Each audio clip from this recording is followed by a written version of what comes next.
नमस्ते दोस्तों, मैं हूं रघुनंदन नोगजा और आप देख रहे हैं हमारा YouTube channel RV's commerce tutorials. National income हमारा टॉपिक चल रहा है दोस्तों, और इसमें पार्ट 1 में हमने क्या कर लिया था, एक्सरसाइज में जितने भी ऑब्जेक्टिव क्वेश्चन है वो सब सॉल्व कर लिए थे। अभी हम बढ़ते हैं हमारे अगले सब्जेक्टिव क्वेश्चन के तरफ। पहला है दोस्तों क्वेश्चन, इसमें क्वेश्चन नंबर 4 आपकी एक्सरसाइज में चैप्टर नंबर 7 नेशनल इनकम में identify and explain the following concept. अब ये क्वेश्चन आपको नया है, उसमें क्या पूछा गया है कि identify and explain the following concept. कुछ तो कंसेप्ट दिया होगा प्रैक्टिकल फॉर्मेट में, मतलब क्या होगा कि कुछ प्रैक्टिकल सिनेरियो दिया होगा, उसमें क्या कंसेप्ट है आपको आइडेंटिफाई करना है, उस कंसेप्ट को क्या करना है उस कंसेप्ट को हमें एक्सप्लेन कर देना है। तो आइडेंटिफाई करने के लिए 1 मार्क, एक्सप्लेन करने के लिए 1 मार्क, ऐसे 2 मार्क का क्वेश्चन ये बन सकता है। ज़्यादा से ज़्यादा 3 या 4 से पॉइंट लिखना है और कंसेप्ट आइडेंटिफाई करके जाना है। पहला है दोस्तों इसमें, Vrinda receives the monthly pension of 5000 from the state government. अब ये कंसेप्ट बोलता है हमें कि वृंदा जो है वो क्या कर रही है, रिसीव कर रही है monthly pension of 5000 from the state government, मतलब गवर्नमेंट से उसको कुछ तो पैसा आ रहा है। अब ये कंसेप्ट हमने पढ़ा था इनकम मेथड में, एक्सपेंडिचर मेथड में भी, ट्रांसफर पेमेंट्स के दौर पर। तो ये इधर कंसेप्ट कौन सा है दोस्तों, आइडेंटिफाइड कंसेप्ट हम लोग लिखेंगे ट्रांसफर पेमेंट, और इसका क्या कर देंगे हम लोग, थोड़ा सा एक्सप्लेनेशन दे देंगे। एक्सप्लेनेशन में पहला पॉइंट लिख देते हैं कि transfer payments are the mere transaction in money which involves no real flow of goods and services. जैसे ट्रांसफर पेमेंट मैंने आपको इसके पहले भी बहुत सारे बार एक्सप्लेन कर दिया है कि ट्रांसफर पेमेंट क्या होता है कि एक आदमी से सिर्फ वो इनकम फ्लो हो जाता है दूसरे आदमी की तरफ। मतलब क्या होता है, मेरा एक कुछ भाई है तो उसको मैंने क्या कर दिया, गिफ्ट दे दिया, तो मेरे पास से इनकम क्या हो गया, उसके पास आ गया। अब इसमें कुछ real outflow of goods and services हुआ क्या, कुछ भी नहीं हुआ। ऐसा ही सेम होता है दोस्तों स्कॉलरशिप में, पेंशन में, एक्सेट्रा एक्सेट्रा। दूसरा पॉइंट लिखेंगे हम लोग कि transfer payments are not included in the calculation of national income, because वो कुछ फ्लो ही नहीं कर रहा है गुड्स और सर्विसेज का। और तीसरा पॉइंट लिखेंगे दोस्तों कि pension, unemployment allowances, scholarship are the example of transfer payments, मतलब ट्रांसफर पेमेंट्स के एग्जांपल दे देंगे। सिंपली क्या किया हमने, कौन सी कंसेप्ट वो लिख दिया और कंसेप्ट को एक्सप्लेन कर दिया, कंसेप्ट के और कुछ भी जो एग्जांपल्स होते हैं वो एग्जांपल्स दे दिए। दूसरा क्वेश्चन है दोस्तों इसमें कि Veeru kept aside 100 kilograms out of 500 kilograms of wheat produced in his farm for his family. अब वीरू ने क्या किया है कि 500 किलोग्राम जो उसने क्या कर दिया था, व्हीट प्रोड्यूस किया था, उसमें से 100 किलोग्राम्स क्या किया है, अपने ओन कंजम्पशन के लिए यूज में रख दिया। अब ऐसा एक कंसेप्ट हमने पढ़ा था आउटपुट मेथड में, जिधर फार्मर्स लोग, प्राइमरीली एग्रीकल्चर सेक्टर में फार्मर्स लोग क्या करते हैं कि ऐसा कोई आउटपुट वो जो प्रोड्यूस करते हैं उसमें से ओन कंजम्पशन के लिए वो लोग अपने लिए आउटपुट बचा के रखते हैं। तो इस कंसेप्ट का नाम है दोस्तों प्रोडक्शन फॉर सेल्फ कंजम्पशन, मतलब जो प्रोडक्शन किया है वो सेल्फ कंजम्पशन के लिए निकाल के रखो, खुद के कंजम्पशन के लिए। तो आइडेंटिफाई हो गई कंसेप्ट। अब इसको एक्सप्लेन करते हैं 2-3 पॉइंट्स में। पहला पॉइंट इसमें लिख देंगे कि majority of the primary industry producers keep some part of the production for their self consumption. मतलब प्राइमरी इंडस्ट्री में ये होता है कि क्या होता है कि सेल्फ कंजम्पशन के लिए प्रोड्यूसर अपने पास क्या करते थे, उनका जो भी प्रोड्यूस है, ग्रेन हुआ है या जो भी प्रोडक्ट उन्होंने प्रोड्यूस किया है वो खुद के लिए रख देते हैं। फिर these product don't even reach the market, hence are not accounted in the national income. ये प्रोडक्ट क्या होता है, मार्केट में बिकता ही नहीं है। अगर प्रोडक्ट मार्केट में बिका ही नहीं तो वो नेशनल इनकम में कहां से ऐड होगा, क्योंकि वो सिर्फ सेल्फ कंजम्पशन के लिए निकाल के रखा है, तो ये नेशनल इनकम में ऐड नहीं हो जाएगा। ऐसे 2 पॉइंट में हमने इसको भी एक्सप्लेन कर दिया कंसेप्ट को। तीसरा है दोस्तों क्वेश्चन आपके सामने, Sheetal produced wheat flour for her bakery from the flour mill. Sheetal purchased wheat flour for her bakery from the flour mill, मतलब फ्लोर मिल से क्या किया उसने, परचेस किया है व्हीट फ्लोर बेकरी के लिए। मतलब वो क्या करती है, बेकरी चलाती है बेसिकली, और बेकरी के लिए कुछ उसे इंटरमीडिएट गुड्स चाहिए होगा जो उसने व्हीट फ्लोर के रूप में परचेस किया है। अब इसमें कंसेप्ट क्या है दोस्तों, इसमें कंसेप्ट है इंटरमीडिएट गुड्स का कंसेप्ट। मतलब एक फाइनल गुड्स एंड सर्विसेज बनाने के लिए कुछ इंटरमीडिएट गुड्स लगते हैं, वो इंटरमीडिएट गुड्स क्या किए, शीतल ने परचेस किए। तो इस कंसेप्ट का मतलब जो व्हीट फ्लोर होता है उसको हम बोलेंगे इंटरमीडिएट गुड्स। इसमें कंसेप्ट है इंटरमीडिएट गुड्स का, इसको थोड़ा सा एक्सप्लेन कर देंगे। Intermediate goods are used to produce the final goods, मतलब क्या होता है कि फाइनल गुड्स के लिए इंटरमीडिएट गुड्स का हम लोग इस्तेमाल करते हैं। फिर दूसरा पॉइंट है कि while counting the national income, value of intermediate goods is ignored and only the value of final goods and services is computed और कंसिडर्ड। अब क्या होता है कि जो इंटरमीडिएट गुड्स है उसको हम लोग इग्नोर कर देते हैं, क्योंकि अगर उसको भी ऐड कर दिया तो डबल काउंटिंग हो जाएगा। इसके लिए सिर्फ जो फाइनल गुड्स एंड सर्विसेज है उसको हम लोग पकड़ते हैं और फाइनल गुड्स एंड सर्विसेज को ही नेशनल इनकम में इंक्लूड कर लेते हैं। तीसरा पॉइंट कंक्लूड कर देंगे, this is done in order to ensure that there is no double counting of income. क्यों करते हैं ऐसा? क्योंकि डबल काउंटिंग नहीं होना है। अगर इंटरमीडिएट गुड्स को भी इंक्लूड कर दिया, फाइनल गुड्स को भी इंक्लूड कर दिया, तो वो सेम गुड्स दो बार नेशनल इनकम में चला जाएगा, डबल काउंटिंग हो जाएगा। इसके लिए हम लोग क्या करते हैं, इंटरमीडिएट गुड्स को निकाल के रखते हैं, सिर्फ फाइनल गुड्स को क्या करते हैं, नेशनल इनकम में इंक्लूड कर लेते हैं।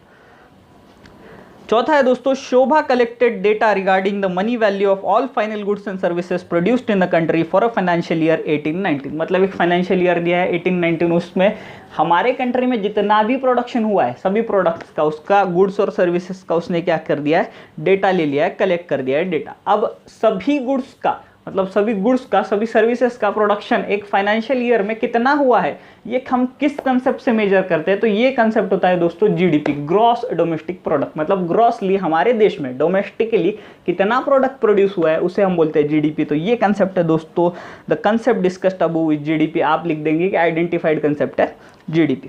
पहला पॉइंट लिखेंगे कि GDP is the gross market value of all final goods and services produced with in a domestic territory of a country during the period of 1 year. जो भी जीडीपी का डेफिनेशन है वो लिख दिया हम लोगों ने। तीसरा लिखेंगे कि GDP is given by the formula GDP is equal to C plus I plus G plus X minus M. मतलब जीडीपी का फॉर्मूला क्या है कि C plus I plus G plus X minus M लिख दिया। तीसरा पॉइंट है कि while calculating GDP gross product is considered that is depreciation is not reduce. मतलब जीडीपी में हम लोग क्या करते हैं, डेप्रिसिएशन लेस नहीं करते, जो भी ग्रॉसली प्रोड्यूस हुआ है वो ग्रॉसली प्रोड्यूस हम लोग नेशनल इनकम में ऐड कर लेते हैं। पांचवा है अभी हमारे इधर question, Rajendra has a total stock of 500 gel pens in his shop which included 200 gel pens produced in the previous financial year. मतलब 500 पेन्स है उसके पास, वो 500 पेन्स में से 200 जो पेन्स है वो पिछले ईयर में प्रोड्यूस हुआ है। मतलब पिछले ईयर से कुछ तो इन्वेंट्री होगी, कुछ तो स्टॉक होगा, वो क्या होगा, कैरिड फॉरवर्ड हुआ होगा इस साल में। अकाउंट्स में आपको मालूम है कि जो क्लोजिंग इन्वेंट्री होता है लास्ट ईयर का, वो अगले साल में क्या बन जाता है, ओपनिंग इन्वेंट्री बन जाता है। तो इधर कंसेप्ट दिया है दोस्तों, इधर हाईलाइटेड कंसेप्ट है कि 200 जेल पेन्स जो है वो लास्ट ईयर में प्रोड्यूस हुए गए थे। मतलब क्या होता है, इधर कंसेप्ट आ जाता है इन्वेंट्री का, और मोर स्पेसिफिकली अगर हम बोलेंगे तो इधर आइडेंटिफाइड कंसेप्ट है दोस्तों ओपनिंग इन्वेंट्री। तो इधर कंसेप्ट है ओपनिंग इन्वेंट्री। अब इसके पॉइंट्स लिख देंगे ओपनिंग इन्वेंट्री को। Inventories are the raw materials, intermediate goods, finished products in the stock of producer. मतलब जो प्रोड्यूसर होता है उसके पास क्या होता है, रॉ मटेरियल हो सकता है प्रोडक्शन के लिए जो आगे यूज होने वाला है, फिर WIP हो सकता है मतलब वर्क इन प्रोसेस, कि कुछ ऐसे गुड्स हो सकते हैं जो पार्शियली कंप्लीट है और पार्शियली इनकम्प्लीट है, उसको बोलते हैं हम इंटरमीडिएट गुड्स। और फिर फिनिश्ड प्रोडक्ट, मतलब कुछ ऐसे प्रोडक्ट हो सकते हैं जो बन के तैयार है, सिर्फ बिके नहीं है मार्केट में, उसे बोलते हैं फिनिश्ड प्रोडक्ट। तो ये सब स्टॉक में इंक्लूड होता है। दूसरा इसमें लिखेंगे हम लोग कि opening inventory of current year is exactly same as the closing inventory of preceding financial year. Accounts में आपने बहुत बार ऐसा दिखा हुआ, क्या होता है कि क्लोजिंग इन्वेंट्री जो होता है पिछले साल का, वो अपने आप क्या हो जाता है, ओपनिंग इन्वेंट्री बन जाता है इस साल का। थर्ड लिखेंगे any mistake in the valuation of inventory में डिसऑर्ट द नेशनल इनकम। अब ये हमने पढ़ा था कि अगर हम लोगों ने इन्वेंट्री का फिगर गलत ले लिया, इन्वेंट्री क्या होता है, प्रोडक्शन में ऐड होता है, तो इसके लिए अगर हमने क्या कर दिया, इन्वेंट्री का फिगर ही गलत ले लिया, तो इन्वेंट्री का फिगर गलत लेने से क्या होता है कि नेशनल इनकम पे असर पड़ जाएगा। मतलब मेरे पास कुछ क्लोजिंग स्टॉक है, उस क्लोजिंग स्टॉक को अगर मैं गलत वैल्यू पे काउंट कर लूँगा नेशनल इनकम में, तो गलत इनकम चला जाएगा। तो ये होता है दोस्तों इन्वेंट्री में। हमारे लेक्चर्स में हमने ये कंसेप्ट बहुत डिटेल में पढ़े। आपको अगर इधर समझ में नहीं आ रहा होगा तो आप क्या काम कर सकते हैं कि हमारे जो डिटेल्ड लेक्चर है वो देख सकते हैं।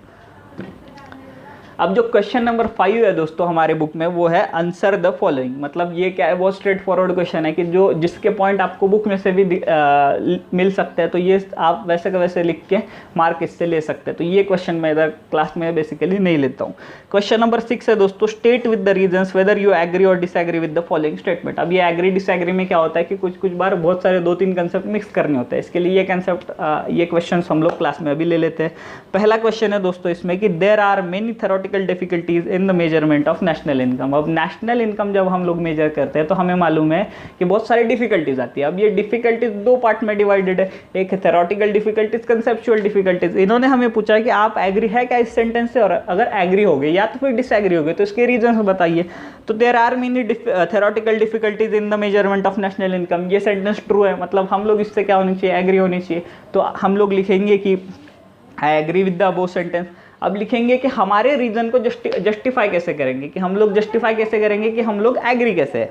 तो पहले इसमें लिखेंगे कि while calculating the national income various theoretical और conceptual difficulties arise which are as follow. सिर्फ हम लोग क्या करेंगे, कंसेप्शनल डिफिकल्टीज को, क्या थेरोटिकल या तो फिर कंसेप्शनल डिफिकल्टीज है उसको एक एक करके एक्सप्लेन करते जाएंगे। तीसरा पॉइंट लिखेंगे कि income which is in the nature of transfer payments are individuals income of and governments expenditure, these transfer payments are not included in the national income. अब ट्रांसफर पेमेंट का जब डिस्कशन हुआ था मैंने आपको बोला था कि एक आदमी से सिर्फ क्या होता है, वो फ्लो हो जाता है दूसरे आदमी तक, इसके लिए वो किसी का रियल इनकम भी नहीं होता है, तो एक इंडिविजुअल का इनकम होता है। अगर पेंशन किसी को मिल रहा है गवर्नमेंट से, वो क्या गवर्नमेंट का एक्सपेंडिचर है और क्या इंडिविजुअल का इनकम है। चौथा पॉइंट लिख देंगे कि illegal income like gambling, smuggling are not added in the national income because they don't add anything to the real flow of goods and services. Illegal income से कुछ गुड्स एंड सर्विसेज का flow create नहीं होता है, इसके लिए उसे add नहीं करना है। पांचवा लिखेंगे कि while measuring the national income only paid goods and services are considered so that unpaid goods and services is excluded from the national income। unpaid goods and services हमने पढ़ा था कि unpaid जो सर्विसेज होती है, हाउस वाइफ की service होती है, एक टीचर की सर्विसेज, अगर वो अपने बच्चे को पढ़ा रहा है तो ये सब सर्विस क्या हो जाती है, एक्सक्लूड हो जाती है नेशनल इनकम में। छठा लिखेंगे कि हम लोग products kept for self consumption are not accounted in the national income, जो सेल्फ कंजम्पशन के लिए एक प्रोड्यूसर रखता है वो नेशनल इनकम में नहीं लेना है। और सातवां हम लोग लिख देंगे इसमें पॉइंट कि so there are theoretical difficulties faced while measuring the national income, मतलब नेशनल इनकम मेजर करते टाइम ये थेरोटिकल डिफिकल्टीज हमें आती है। हमने सिंपली क्या किया, हमारे जो थेरोटिकल डिफिकल्टीज है उसको एक एक लाइन में एक्सप्लेन कर दिया। वो पॉइंट्स क्या करने, सिर्फ आपको याद रखने, और वो पॉइंट जैसे कि वैसे आप लोग 4-5 पॉइंट लिख दोगे तो इसके जो 4 मार्क्स है वो आपका एब्सोल्युटली पूरे के पूरे 4 मार्क मिल जाएंगे।